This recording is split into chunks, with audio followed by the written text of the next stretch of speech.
But if you want one, maybe you could make a call, you know. Actually, you know, the funny thing about it is when we first started doing the show, you know, all the guys were a bit like, oh, you know, a bit awkward about wearing these things. And then by the 5th or 6th week, everybody was going, geez, that's a lovely colour on you. It matches your eyes, you know. And turn around there and give us a look at your sequence on your back and so on. Everybody was looking for a pink by the 6th week, you know.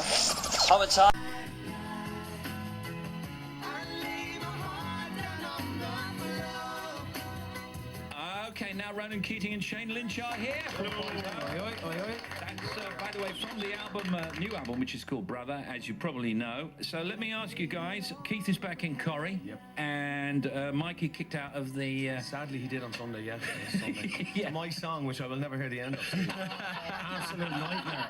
It's got to be your fault. I think, well, it will be for the next year or two, definitely. He did well, though, didn't he? Yeah. He did well, listen, he and did he brilliant. really enjoyed it. He did brilliant, and, you know, it was the first time Mick did something like on his own like that in the public eye, so it was a big step for him, and he did brilliantly, and the public were brilliant to him. So I mean, he won, I think, all round, really. In light of recent events, just to be more serious, and of course you know what's coming, I mean, the band will always be together, the band will come together once in a while.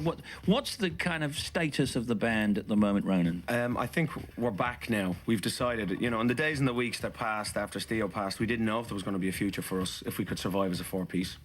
But as time went on, we realised we had to finish this album that we'd begun with Steve. That was really important to us. So that gave us a focus and a goal, I guess.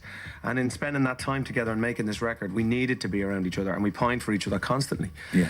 And it's kind of just remained that way. And now, you know, we're doing on Thursday at the Albert Hall, I've got a gig and the boys are coming along, and it's going to be our first live performance of Gave It All Away in front of a live audience. So that will be a big step for us, because we'll kind of get a feeling for what it's like without Steve out there. And if we can get through it and it works, which I believe we can, because we're strong together, we're hopefully going to tour at the end of the year. Because the album's shaping up well, it's looking great in the charts. You know, people have gone out there and bought it. We're going to be in the top 2, I hope, please God, on Sunday. So you and your chart positions, I know, listen, what you like. It's kind of important to us. You're like McCartney, you're like Elton John, his little chart positions. How difficult was it, though, to, you know, you were halfway through the album, weren't you, when Stephen died? So was it a difficult decision to actually decide to put this album out, obviously with his involvement, or was it always just, no, we'll definitely do it? I think through his positivity on the running up to the whole making of the album and choosing songs and talking about certain records, we were in no doubt at all that we were going to continue to finish it.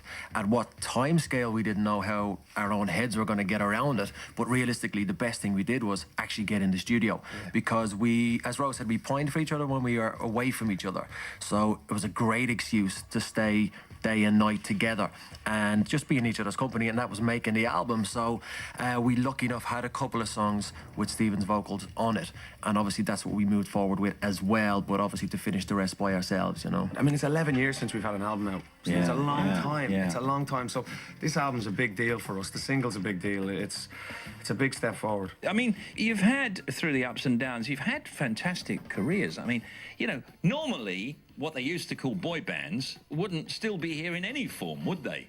I don't know. Difficult really. one for you, Shane. Go on. Yeah, you know what? I mean, me and the fellas, no matter what we do, we were born and raised in Dublin, Ireland.